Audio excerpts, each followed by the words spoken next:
예, 오늘 마태복음 16장 1절부터 12절까지 말씀으로 누룩을 경계합시다. 누룩을 경계합시다라는 제목으로 하나님 말씀을 나누겠습니다. 우리 지금 그 성경 읽기 표대로 잘 따라가고 계시죠? 나중에 갑자기 벼락치기 하지 마시고 매일매일 잘 따라가시기 바랍니다. 이번 주에 제가 이 마태복음 16장이 읽어야 되는 부분에서 읽는데 이 바리새인들과 사두개인들이 와서요, 예수님께 표적을 보여달라고 그럽니다. 표적은 이제 기적 같은 거죠. 하늘로부터 오는 표적을 보여달라고. 그렇게 말하는 이들에게, 야, 내가 지금까지 얼마나 설명을 했는데 아직도 모르겠냐. 저 같으면, 야, 이 바보야. 그럴 것 같았어요. 야, 몇 번 설명했는데 아직도 못 알아듣겠냐, 이 바보야. 그렇게 이해력이 떨어지냐? 안 그러시고, 뭐라고 그러시죠? 위선자더라 그러세요. 그래서 이 말씀이 눈에 들어오더라고요. 왜냐면, 여러분도 누구 가르쳐 보실 때 설명해도 잘 못 알아듣는 학생에게 선생님이 화가 나면, 야, 이 바보야. 이러지. 위선자야. 그러지 않거든요. 못 알아듣는 애한테. 왜 바보야 안 그러고 위선자야 그러셨을까? 그것이 저의 질문이었습니다. 어떻게 생각하십니까?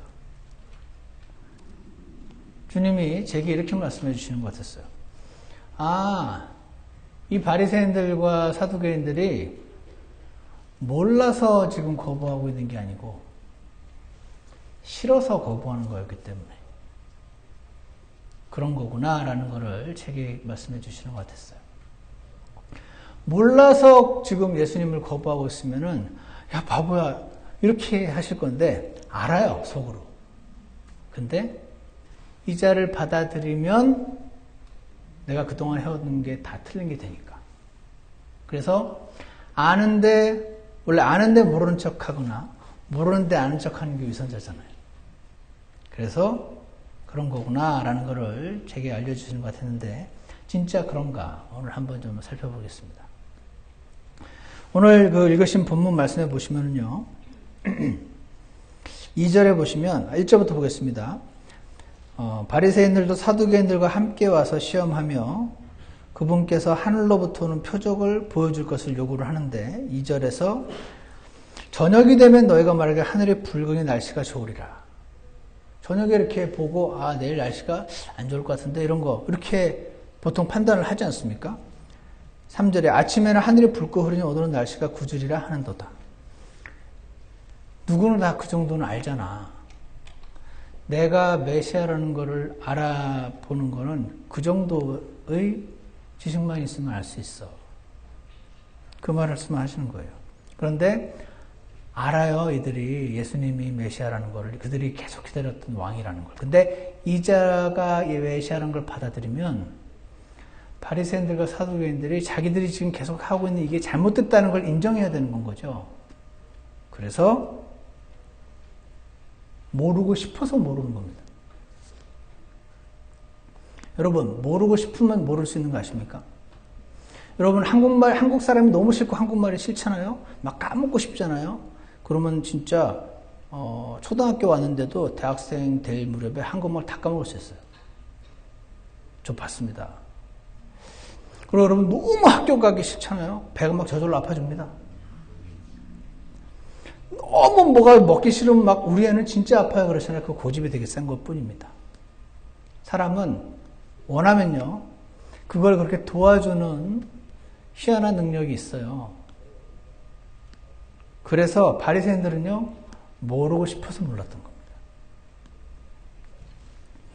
위선이란 속으로 알지만 싫어서 거부하는 마음. 저녁 날씨 보면 다음 날씨가 어떻겠구나 하는 정도. 그렇게 알기 어렵지가 않은 것. 그게 예수님을 믿는 것입니다. 2절에 방금 읽었죠? 4절에 악하고 음란한 세대가 표적을 구하나 대언자 요나의 표적 외에는 아무 표적도 그 세대에게 주지 아니하리라 하시고 그들을 남겨둔 채 떠나가시니라 라고 되어 있습니다. 이 말씀 바로 이어서요 누룩 얘기가 나옵니다. 5절에 건너갈 때 빵 가져나와서 잊어가지고 예수님이 그들에게 이래서 6절 바리새인들과 사두개인들의 누룩을 주의하고 조심하라 그러십니다. 누룩이라는 게 사전 찾아보시면 fermented dough 이렇게 되어 있더라고요. 어떤 반죽이 있는데 이렇게 발효된 거예요. 그래서 그거를 집어넣으면 빵은 부풀고 포도주스는 포도주가 되고 뭐 하여튼 쌀 무슨 음료도 막걸리로 바뀌고 김치가 맛있게 익고 그 원래의 성질이 이렇게 변하게 되는 거 그게 누룩이죠. 그래서 바리새인들과 사두개인들의 누룩을 조심하라 라고 말씀하셨을 때 이들이 누룩은 빵 만드는 데 쓴 거 예수님이 지금 아까 오병이어의 기적으로 만드신 빵 그거 왜 안 가져오냐고 그러시는구나 라고 착각을 합니다. 그러면서 왜 안 가졌어 막 이렇게 서로 웅성웅성하니까 예수님이 11절에 내가 빵에 관하여 너에게 그것을 말하지 아니하고 바리새인들과 사두개인들의 누룩을 조심하라고 말한 줄을 모르겠냐. 그러니까 이 12절에서 그제야 그들이 그분께서 빵의 누룩이 아니라 바리새인들과 사두개인들의 교리는 가르침이거든요.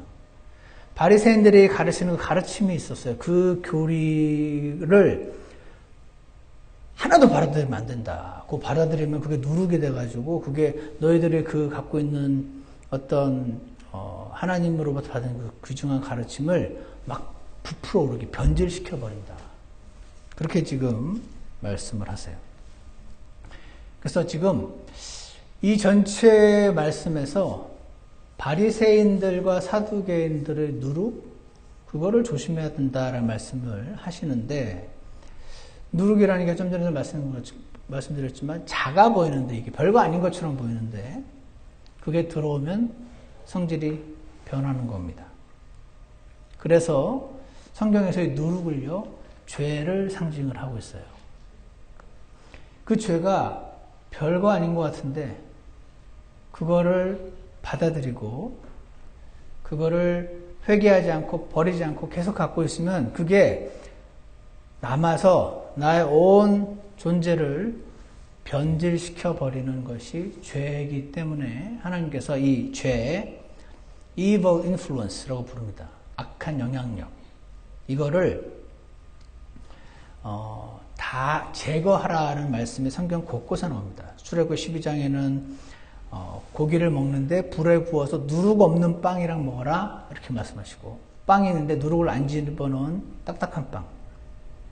그리고 출애굽기 34장 25절에서는 이제 그들이 제물을 드릴 때 그 희생물의 피를 제물로 드리는데 누룩은 빼고 누룩과 함께 드리지 마라 이런 말씀도 하시고 레위기 2장에서는 그들이 이제 하나님께 드리는 음식 제물을 드릴 때 누룩을 넣어서 만들지 마라 그러시고 이것이 이제 신약으로 넘어와서는 이 크리스찬들 교회, 이 교회가 너희가 한 빵 덩어리다 이렇게 상징적으로 표현을 하면서 적은 누룩이 온 덩어리를 이렇게 부풀어 오르게 함을 너희가 알지 못하느냐 이렇게 말씀하세요. 너희는 누룩 없는 자들인즉 묽은 누룩을 제거하라 그러십니다. 갈라디아서 5장 9절에서도 작은 누룩 하나가 온 덩어리를 뜨게 하느니라 라고 말씀하시고요. 그래서 이 하나님께서 예수님께서 지금 주의하라고 말씀하신 누룩 이게 뭔가 오늘 시간이 허락하는 한도 내에서 몇 가지 살펴보려고 하는데요. 첫 번째는 뭐가 누룩이냐면요. 감정적인 판단이 누룩이다 하는 것을 우리가 좀 보려고 합니다. 감정적인 판단이 누룩이에요. 좀 전에 말씀드린 것처럼 제가 생각할 때 바리새인들은 예수님이 메시아인 걸 분명히 알았습니다. 부인할 수가 없었어요. 저 속으로. 근데 아니었으면 좋겠어요. 그래서 자기가 정말 부인할 수 없을 정도로 확실하게 믿을 수 있는 증거를 보여달라고 지금까지 보여준 거 말고 하늘로부터 표적을 좀 보여달라고 와서 또 좀 조르고 있는 겁니다. 그들은 아마 스스로를 속이고 있었던 것 같아요. 난 정말 믿고 싶은데 확실한 증거가 없어서 못 믿고 있는 거니까 좀 보여달라고. 하늘에서 불이 확 오게 하든지 무슨 뭐 없냐고. 우리는 옛날부터 표적으로 하나님께서 다뤄주셨는데 좀 보여달라고. 당신이 지금 한 말은 그런 것 같기도 하고 이런 것 같기도 하고 잘 모르겠다고. 이들 바리새인들은 저 속 안에서 예수님이 싫었어요. 마음에 안 들었어요. 왜냐면요, 네가 맞으면 내가 틀린 게 되니까. 왜 그런지 설명드리겠습니다. 내가 틀린 거를 인정하기 싫은 마음, 여러분에도 다 있습니다. 제 안에도 있고. 근데 이 마음이 누룩 같은 거예요. 이거를 하나님 앞에 정직하게 인정만 하면 하나님이 싹 씻어주시고 우리를 새롭게 해주시는데, 이 마음이 있으면 진리이신 예수님을 받아들이기가 어려워집니다. 단순한 사람은 그래서 받아들여요. 뭐 이렇게 맞으면 내가 틀린 거 같아도 그게 뭐가 중요해? 진짜 아니야. 그것만 따지는 사람은 예수님 믿기가 쉬워요. 근데 뭔가 정치적인 판단에 들어가게 되면 어려워지는 것이 예수님을 믿는 것, 예수님을 따르는 것이 아닌가 생각합니다. 신명기 18장에 보시면은요, 모세가 앞으로 나와 같은 대언자가 올 거다라고 말씀하시는 장면이 나옵니다.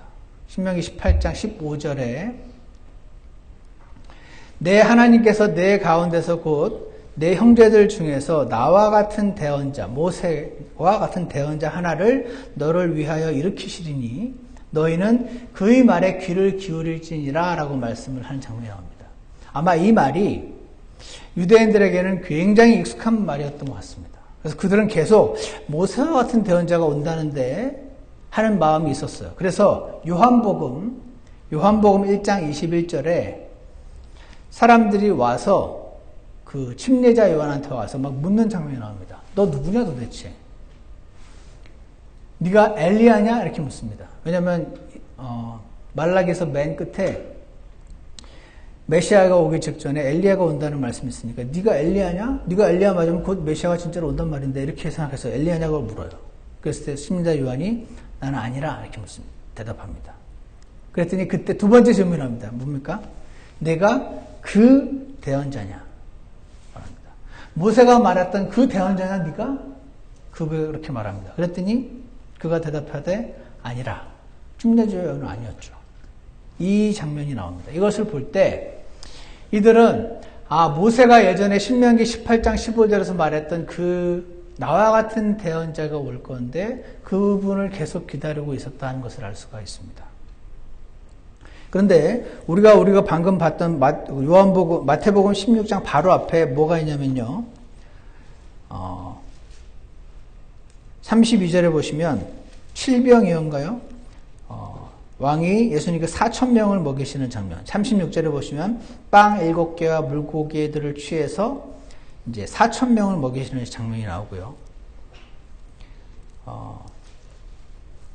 모세가 만나로 이스라엘 광야에서 만나로 이스라엘 사람들을 빵으로 먹였던 것처럼 예수님께서 광야에서 지금 오병이어 빵 5개, 떡 5개, 물고기 2마리를 가지고 4,000명, 처음에 5,000명, 그 다음에 4,000명, 이렇게 수천 명을 지금 먹이시는 기적을 보이시고 있는 것은 모세가 광야에서 그들을 빵을 먹였던 것처럼 모세와 같은 대언자다 내가 라는 것을 보여주고 있었던 거죠. 모세가 예전에 홍해를 갈랐었거든요. 홍해를 갈라서 바다를 컨트롤하는 능력을 보였었어요. 원래 사실은 자기가 한 게 아니었는데 하나님이 하게 하신 거였죠. 그 바다를 통제하며 하나님의 능력을 보여주고 이스라엘을 살렸던 것처럼 예수님께서는 갈릴리 바다를 건너시면서 풍랑이 있는 바다를 통제하시면서 하나님의 능력을 보여주시고, 모세가 말한 나와 같은 대언자가 바로 나다라는 것을 지금 계속해서 눈이 있는 자는, 귀가 있는 자는 들을 수 있도록 보여주고 계셨어요. 모세가 처음에 이스라엘한테 왔을 때 나일강을 피로 변하는 기적을 일으키셨습니다. 그런 것처럼 예수님께서는 요한복음 2장에서 가나의 혼인잔치에서 물을 포도주로, 포도주가 피를 상징하는 것을 이스라엘 사람들은 다 알았거든요. 만드시는 일을 행하셨습니다. 이것은 모세가 말한 나와 같은 대언자가 바로 나다라는 것을 보여주고 계셨던 거죠. 그래서 우리 눈과 우리 귀에는 예수님이 지금 무슨 일을 하셨는지 굉장히 이상한 기적을 하시는 것 같긴 한데, 이게 사실은 이제 표적인 거죠. 표적이라는 것은 그 기적 자체가, 물론 물을 포도주로 바뀌게 하는 게 놀라운 기적이긴 하죠. 근데 그거 자체가 중요한 게 아니고 그게 뭐를 사인으로 보여주는 거가 중요한 것이었는데, 그 사인이 바로 모세와 같은, 나와 같은 대언자, 바로 그 분이라는 것을 보여주고 계셨던 거예요. 그래서 우리 눈에는 잘 안 보였지만 이스라엘 구약 성경 율법을 계속 보아왔던 사람들 눈에는 사실 마음만 열면 볼 수 있게 예수님께서 보여주고 계셨던 것입니다. 팩트 체크를 한 사람들은 예수님을 이스라엘 왕으로 믿을 수가 있었어요. 그 중에 한 명이 요한복음 3장에서 나왔던 니고데모라는 사람이죠. 이 자를 받아들이면 우리가 다 틀린 게 되는데, 근데 아무리 봐도 이런 기적은 하나님으로부터 온 사람 아니면 일으킬 수가 없으니까 밤에 찾아오죠. 당신이 정말 하나님으로부터 맞습니까? 라고 최종 확인, 파이널 컨펌 하려고 온 거죠. 그는 바리새인이었고 공회의 멤버였으니까, 그 70명으로 구성된 그 산헤드린 공회의 멤버였으니까 아주 그 이스라엘 사람들, 바리새인들 중에서도 리더 중에 리더였음에도 불구하고 그는 정직하게 팩트 체크, 감정적인 결정하지 않고, 근데 이 사람을 받아들이면 내가 기분이 좋고, 이 사실을 받아들이면 내가 기분이 나빠지고, 이거 내 감정 빼고 팩트 체크를 하고자 했던 니고데모는 바리새인이었고 바리새인들 중에서도 공회원이었음에도 불구하고 예수님을 믿을 수가 있었던 것이죠. 제가 얼마 전에 어떤 기사를 봤는데, 이 시대가 낳은 천재 중에 하나가 스티브 잡스가 아닌가 생각합니다, 개인적으로. 아이폰을 지금의 아이폰으로 만들었던 장본인이 스티브 잡스라는 사람이잖아요. 이 사람이 어릴 때 가족이 라이프라는 잡지를 구독했습니다. 1968년 7월호 표지에 이 기아의 가난에 시달리는 두 비아프라 지방의, 나이지리아 동부 지방이래요. 거기의 어린이의 비쩍 마른 사진이었겠죠. 충격적인 사진이 실렸습니다. 스티브 잡스가 이거를 주일학교에 들고 가서 목사님을 만났어요. 이렇게 질문합니다. 목사님, 만약 제가 이렇게 손가락을 하나 이렇게 들어 올리면 하나님은 그 전부터 이미 제가 어느 손가락을 들어 올릴지 아시나요? 목사님이 그렇단다. 하나님 모든 걸 다 아셔. 라이프 잡지의 표지를 이렇게 보이면서, 그럼 하나님은 이것에 대해서도 다 아시나요? 이 아이들에게 무슨 일이 일어날지도 다 아시겠네요? 라고 물었습니다. 스티브, 이해하기 어려운 건 아는데 하나님은 그것도 다 알고 계셔. 잡스는 그러면 나는 이런 하나님을 섬기지 않겠습니다. 라고 거기서 교회를 떠납니다. 평생 그는 교회에 발을 담그지 않았다고 합니다. 이러한 하나님을 경배하는 일과는 어떠한 관련도 맺기 싫다고 선언했고 다시는 교회에 나가지 않았다. 라고 말합니다. 저는 이 잡스가 이해가 좀 갑니다. 너무 이해는 가는데, 저는 이 똑똑한 천재가 방금 내린 이 결론을 냉정하게 표현하면, 우리가 입은 삐뚤어져도 말은 바로 해야 되잖아요. 똑똑한 천재의 감정적인 결론이라고 저는 생각합니다. 그러면 안 되지 하고 화가 난 거죠. 그러면 안 되지. 하나님이 진짜 계시면 이런 사람들 이렇게 당하는 거 보고 있으면 안 되지. 내가 하나님은 이렇게 안 하지. Emotional decision was made by the brilliant young man. 이겁니다. 많은 사람들이 팩트 체크를 해서 무언가를 받아들이기보다 이모셔널 디시전을 합니다. 화가 나는 겁니다. 정말 몰라서 안 믿는 게 아니고 싫어서 거부하는 일이 여러분과 제게 있습니다. 사실. 이 누룩, 첫 번째 누룩은요 그겁니다. 감정적인 디시전 하는 거. 싫어서 안 믿는 거. 이 누룩에 취하면 아무리 많은 증거를 어떤 사람에게 보여줘도 진실을 받아들이지 못합니다. 증거가 부족해서가 아니고 안 믿기로 마음을 정한 겁니다. 이미. 왜? 싫어. 이 증거에 따라 하나님 계신 건데 하나님 계시다면 이 하나님을 믿는 사람으로부터 받은 내 상처가 도저히 용납이 안 되는 겁니다. 그래서 emotional decision 보통 똑똑한 천재들이 많이 합니다. 그래서 하나님을 믿지 않는 것은 moral decision이다라고 미국 사람들이 표현을 하더군요. 저는 이거를 더 알기 쉽게 emotional decision이라고 표현을 해봅니다. 저는 저와 여러분이 우리 인생을 살 때 하나님이 내 뜻대로 이렇게 안 움직여 주실 때가 있습니다. 그때 이러한 그 감정적인 결론을 성급하게 하나님을 향해서 내리지 않기를 원합니다. 이렇게 생각할 수도 있잖아요. 내가 다 이해하지 못해도, 왜냐면 난 천재가 아니니까. 내가 천재라고 해봤자 사람 사이의 존재지. 모든 상황에서 일어나는 모든 일의 경우에서를 다 알고 내가 다 알 수는 없잖아. 그러니까 내가 다 이해하지 못하는 일이 있을 수 있지.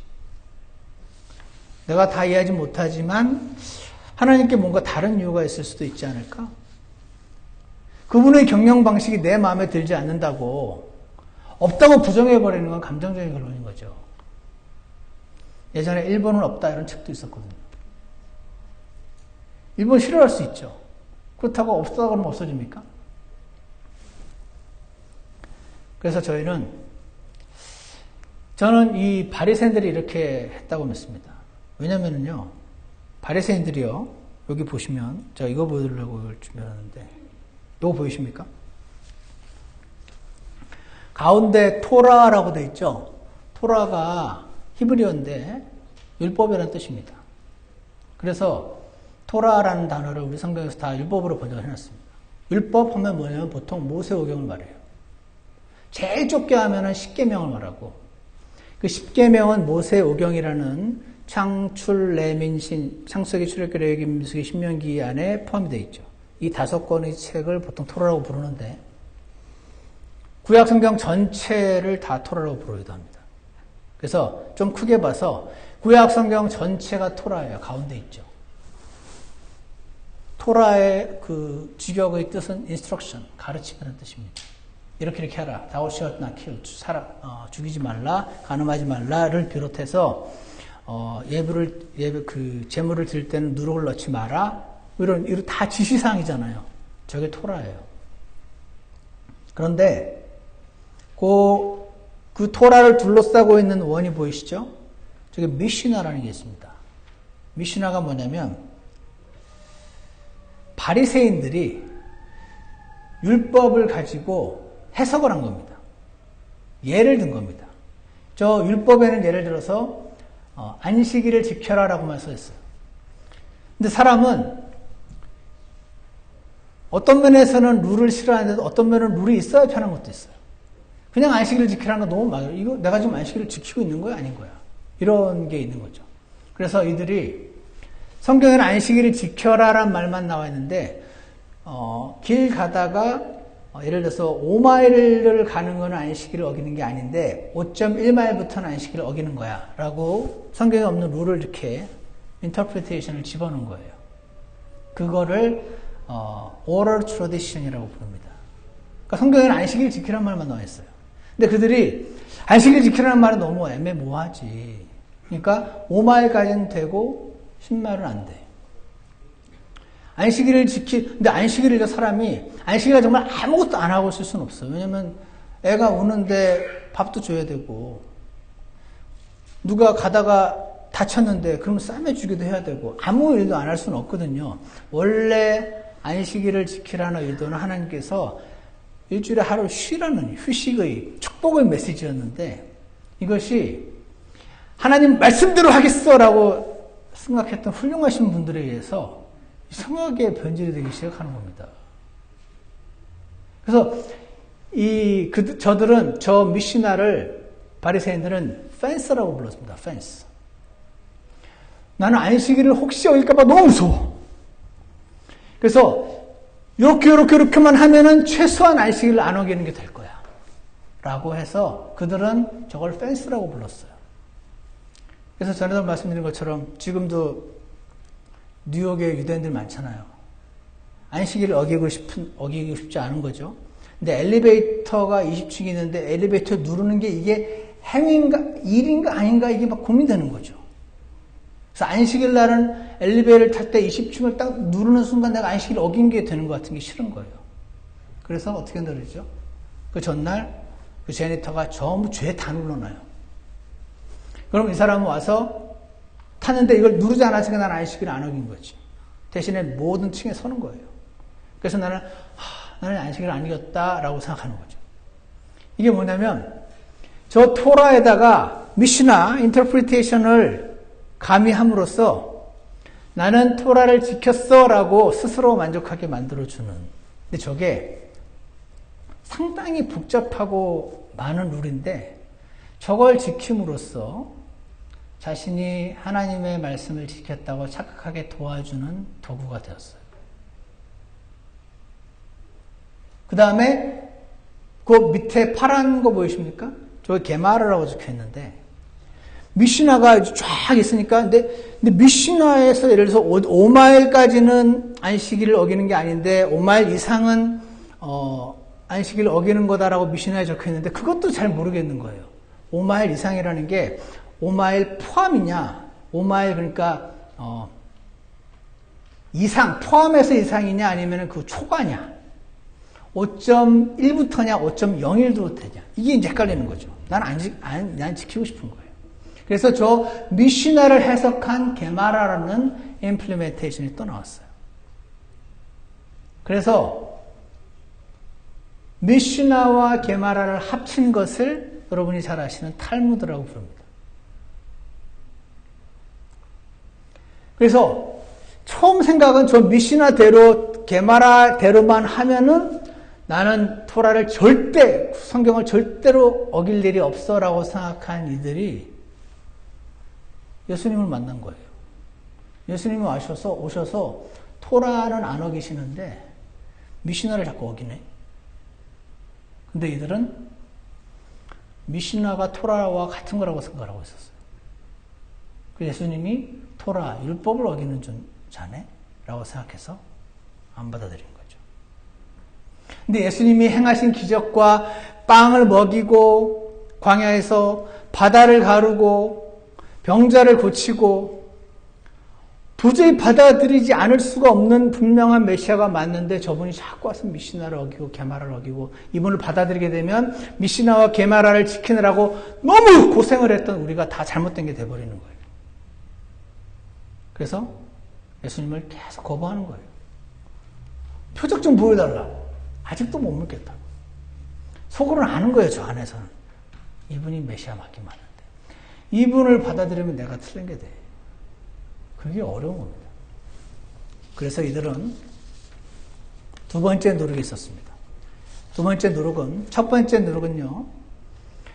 그렇지만 생각을 해보세요. 나는 여러분이 예를 들어서 태어나서 난지 8일째 되는 애 할례를 하고 율법에서 안식일을 난 한 번도 어긴 적도 없고 매 안식일마다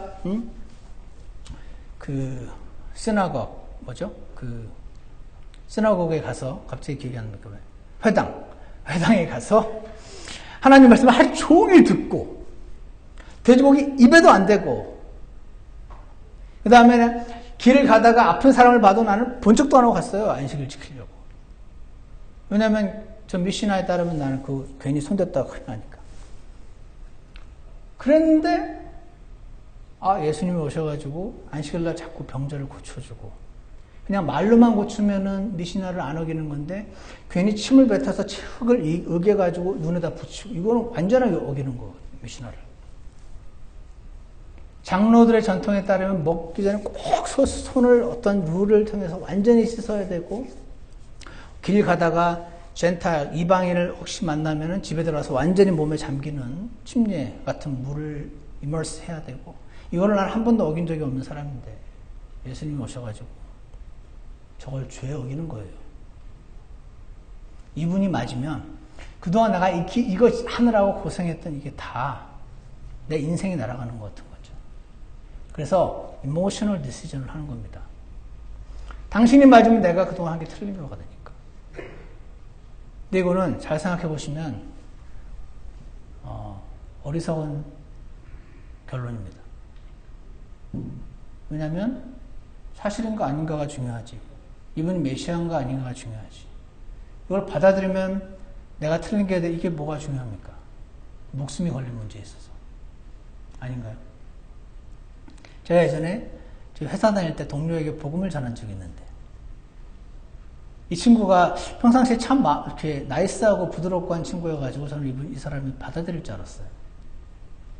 근데 이 친구가 제가 전하는 복음을 잘 설명을 듣더니, 충원아, 나는 그거 못 믿겠다 그러더라고요. 그래서 뭐가 이해가 안 가? 그러니까 그걸 받아들이면 나 우리 아버지 제사 지내야 되거든, 내가 종손이거든 그러더라고요. 그걸 받아들이면 네가 맞는 거가 되고, 그러면 나는 제사를 못 드리게 되고, 그러면 그건 안 되니까.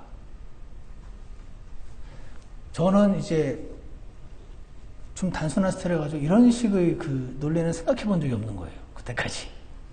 나는 이게 맞아 안 맞아 이것만 보는데, 얘한테는 이게 맞냐 안 맞냐 보다 네가 맞다 치고 이걸 받아들이게 하면 그 다음에 내가 이걸 못하게 되니까 난 못 받아들이겠다는 말이 저에게는 굉장히 충격적인 말이었는데, 나중에 보니까 많은 사람들이 이렇게 하세요. 이게 진짜냐 아니냐 보다 이걸 받아들이면 그동안 내가 한 거가 뭐가 돼. 이거 정치적인 판단을, 정치인도 아닌데 우리가 굉장히 많이 하는 것을 경험을 합니다. 이모셔널 디시전, 그것이 여러분과 제가 경계해야 될 누룩이라고 생각합니다. 두 번째는요, 우리가 방금 본 것처럼 전통을 성경과 혼동하는 게 누룩입니다. 전통과 성경을 혼동하지 마세요. 말이 전통인데 우리가 늘 하는 거 있죠.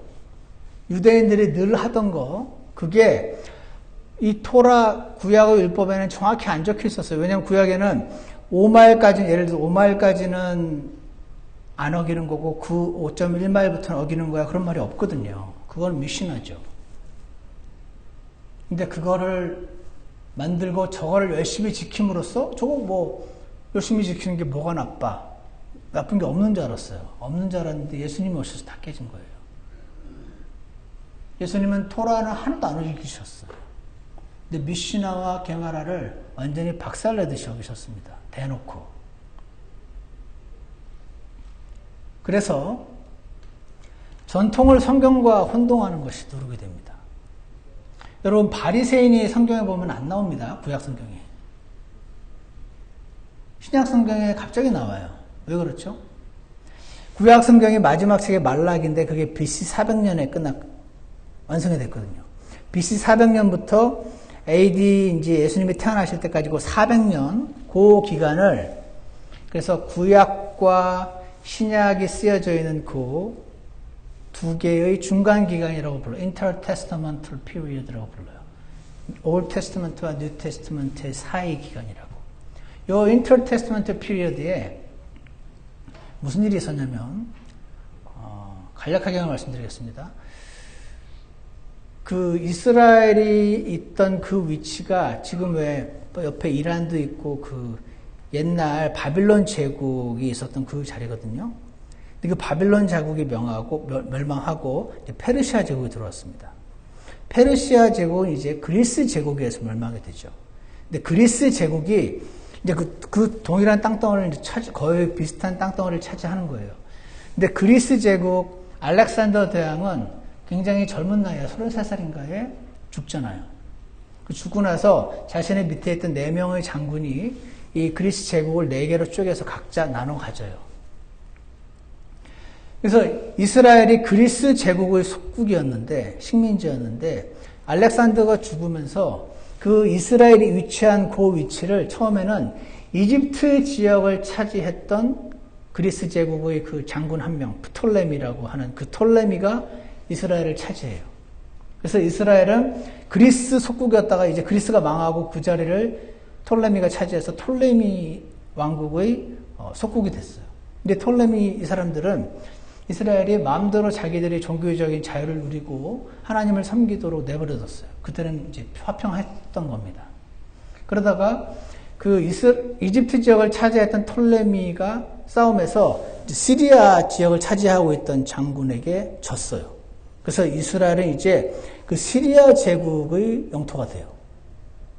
근데 이 사람들은 종교의 자유를 허락하지 않았어요. 이 사람들은 헬레니즘에 심취했어요.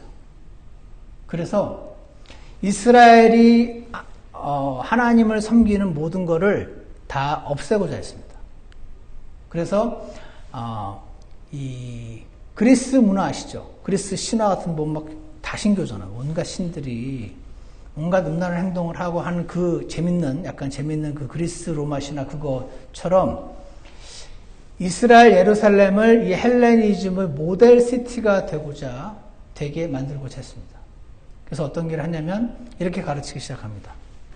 그리스 신 주피터가 너희 이스라엘의 여호와 하나님이다. 주피터를 섬기면 여호와 하나님 섬기는 거다. 그리고 그 성전에 유대인이 힐색하는 스와인, 그 돼지 피를 뿌리며 제물을 드리게 했습니다. 이스라엘이 너무나 사랑했던 토라, 스크립처를 못 읽게 폐기를 하고, 그리고 또 뭐였죠? 할례를 못 받게 만들고,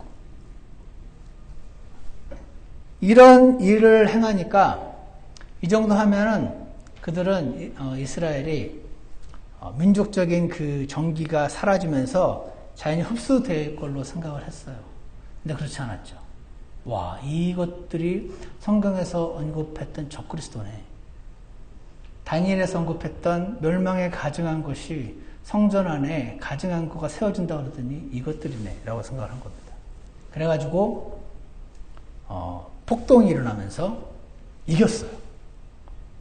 이겨가지고 그 돼지와 제우스 신에게 바쳐졌던 이스라엘 성전을 되찾고 다시 싹 정결하게 해가지고 하나님께 다시 드립니다. 그게 하누카입니다. 이 지역은 이제 하누카 지키죠? 이스라엘 그 유대인들 많아가지고 12월 달에 있다 그러더라고요. 8일간 지킨 하누카. 그러면서 바리새인들이 그때 생각이 났어요. 이들은 이 헬레니즘이 막 들어와서 이 유대교의 정체성을 무너뜨리는 이것이 견딜 수가 없었습니다. 그래서 맞서 싸우고, 바리새인이라는 뜻이 separated ones, 구별된, 분리된 사람들이라는 뜻이에요. 이 헬레니즘이 막 물밀듯 막 들어오니까 막 제우스 신이 하나님이라질 않나, 할례도 못 받게 만들고 돼지 피로 이들 유대인들에게 있어서는 정말 상상도 못할 일을 저질렀던 그들에게 맞서 싸워서 그들로부터 분리되어서 하나님 말씀을 지키고 하나님 말씀대로 하고자 했던 사람들. 훌륭한 사람들 아닌가요? 우리랑 좀 비슷한 느낌 안 드십니까? 저는 바리새인 공부하면서 깜짝 놀랐습니다. 나랑 약간 비슷한 느낌이 들더라고요. 그렇게 해서 형성됐던 바리새인들이 뭐를 했냐면 아까도 말한 거 저걸 한 거예요. 하나님 말씀을 한 톨도 안 어기고 싶어. 그래가지고 거기다가 섞기 시작했어요. 성경에 없는 룰들을. 그걸 섞기 시작하면서 그거를 그것대로 하지 않는 사람을 아예 성경을 거부하는 사람처럼 만든 것이 그들의 결정적인 문제였어요. 그래서 반면에 사두개인들은 지금으로 치면 자유주의자들이에요. 그들은 성경도 믿지 않고 천사도 안 믿고 부활도 안 믿고 딱 자유주의자들입니다. 아까 말씀드린 예전에 그 신학교 학자들이 참 그렇게 지금 되어 있거든요. 그런 사람들, 천사도 믿지 않고 부활도 믿지 않고 다 성경에 있는 거 다 믿어요. 그들은 그리고 공식적인 정당이었어요. 지금 자유한국당 무슨 이런 당처럼 공식적인 당이었습니다. 그들은 대제사장을 세우는 데 있어서 진짜 아론의 자손인가가 전혀 안 중요했어요. 왜냐하면 정치인이거든요. 그거 안 중요해요. 이 사람이 세워져서 우리나라에 유리한가만 봤어요. 바리새인들은 다르죠. 레위 지파 이걸 보는 거죠. 바리새인은 하나님 말씀대로 하고자 했던 사람들이고 사두개인들은 자유주의자들인데 누가 봐도 사두개인들은 그래서 막 제우스를 믿으라고 하건 돼지 피를 성전에 뿌리건 별 상관없어요.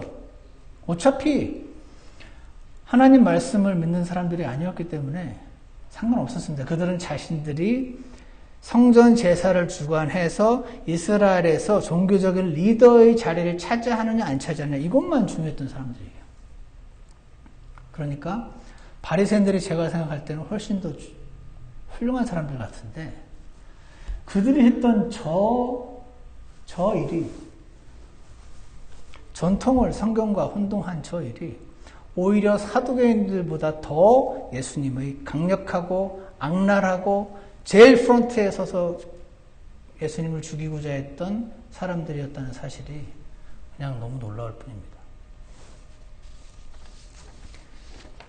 제가 당시 유대인이었으면 바리새인이 되었을 것 같다는 생각이 듭니다. 저는 참을 수 없었을 것 같아요. 게다가 아직 로마서 13장 쓰이기 전이잖아요. 레지스탕스 같은 거 했을 것 같아요.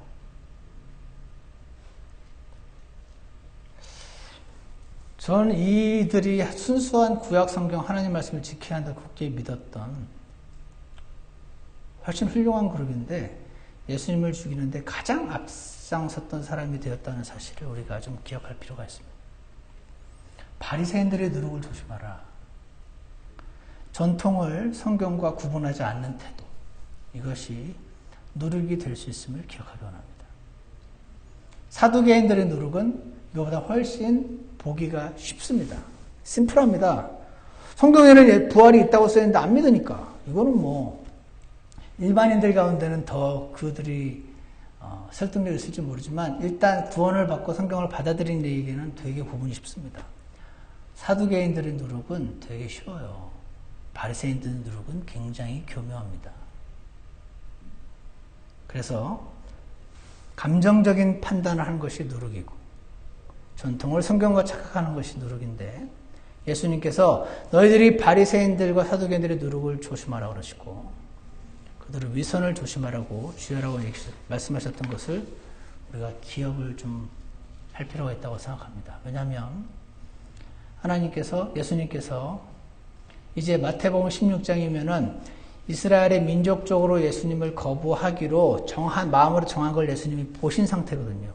그래서 이제는 대중들에게 예수님을 증거하시는 것을 중단하시고 제자들만 양육하시는 지금 시기예요. 앞으로 이들이 나를 죽일 거를 좀 아시는 거죠.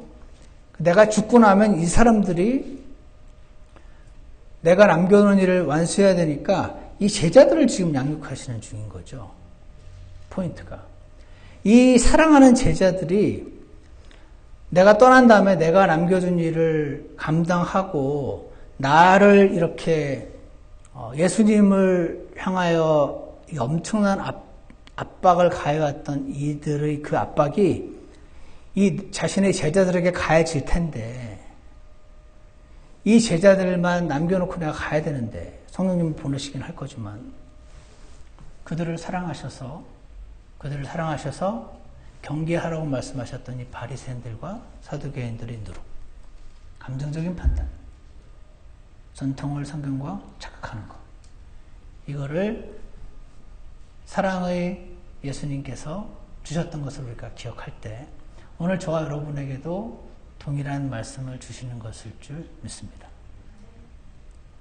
집에 가서 한번 잘 생각해 보시기 바랍니다. 여러분과 저도 감정적인 판단 잘합니다. 진짜냐 아니냐보다 정치적인 판단 잘합니다. 그리고 많은 것을 우리도 성경이라고 생각하면서 사실은 정확히 써 있지 않는 그냥 오래전부터 해왔던 어떤 행동들을 성경이라고 생각하면서 그거를 안 하면 이상한 그룹인 것처럼 착각하는 것이 우리 안에도 있습니다. 그런 것들을 주님께서 우리 눈을 활짝 열어주셔서 잘 보게 해주시고 그 누룩이 우리에게 침투하여 우리의 온 존재를 변화시키는 일이 없게 하도록 주님께서 긍휼을 주시기를 간절히 원합니다. 기도하겠습니다. 사랑과 진리의 하나님 아버지, 오늘 예수님께서 사랑하시는 제자들을 향하여 주신 메시지를 우리가 살펴보았습니다. 당시의 바리새인들은 나중에는 스스로를 속이고 있지 않았나 생각합니다, 주님. 몰라서 못 믿는다고, 아직 증거가 부족해서 못 믿는다고 생각하고 있었을 것 같습니다.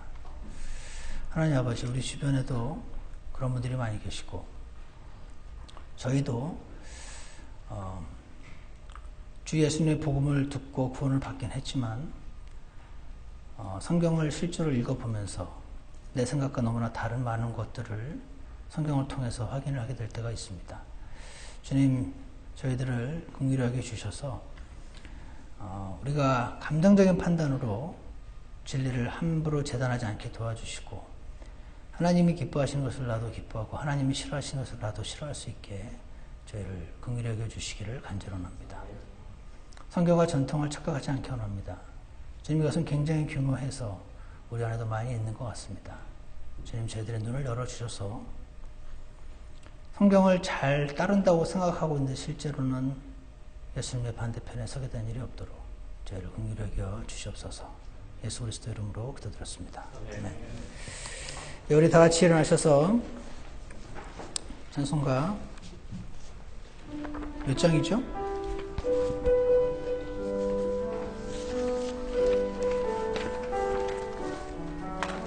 276장입니다. 276장.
우리 안에 있는 우리도 미처 경계하지 못한 누룩들이 혹시 있다면 주님께서 보여주시고 주 성령님의 능력으로 분별하게 도와주시고 주님이 경계하라고 하신 것처럼 경계할 수 있게 도와주셔서 주 예수님의 반대편에 서게 된 일이 절대 없도록 주님 모두에게 긍휼을 허락하여 주시옵소서.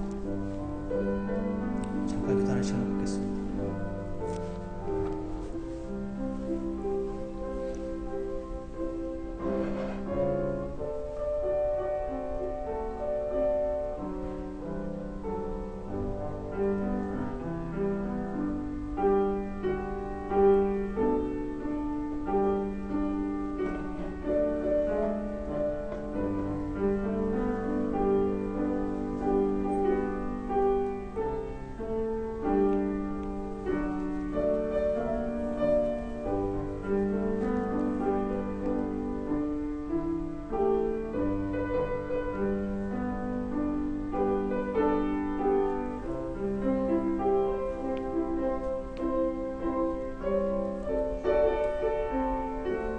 찬양 끝나신 분들은 함께 다시 부르시고 마치겠습니다. 나 주를 의지하며 이 길 가리라. 나 주를 의지하며 노래 부르리. 폭풍 구름 몰아치고 하늘 덮어도 나 주를 의지하면 실망 없겠네. 주는 내 친구, 신실한 친구, 끝날까지도 주 의지하리. 폭풍 구름 몰아치고 하늘 덮어도 나 주를 의지하면 실망 없겠네. 하나님 아버지, 주님께서 주 예수님을 따르는 길은 좁다고 하셨는데 우리는 우리 나름의 룰을 전통으로 추구하면서 생각보다 넓은 일을 가게 될 때가 많이 있음을 고백합니다. 주님, 저희가 불분명할 때가 있어도 우리 안에 계신 성령님을 의지하는 자들 되게 도와주시고, 육신이 아닌 성령님을 따르는 삶 실제로 배우게 도와주셔서 우리 안에 성령님으로 와 계신 예수님, 그분을 기쁘시게 하고 그분을 소멸하게 되는 일이 없도록 긍휼을 허락하시고 은혜를 허락해 주시기를 간절히 원합니다. 우리 안에 여러 가지 것들이 누룩으로 들어올 때가 있음을 고백합니다. 주님, 이스라엘 민족에게 말씀하신 것처럼 샅샅이 찾아서 제거하는 자들 되게 도와주시고,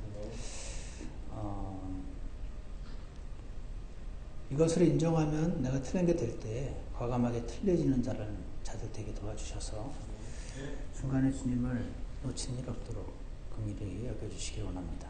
감사를 드리며 예수 그리스도 이름으로 기도드렸습니다. 예배를 마치겠습니다.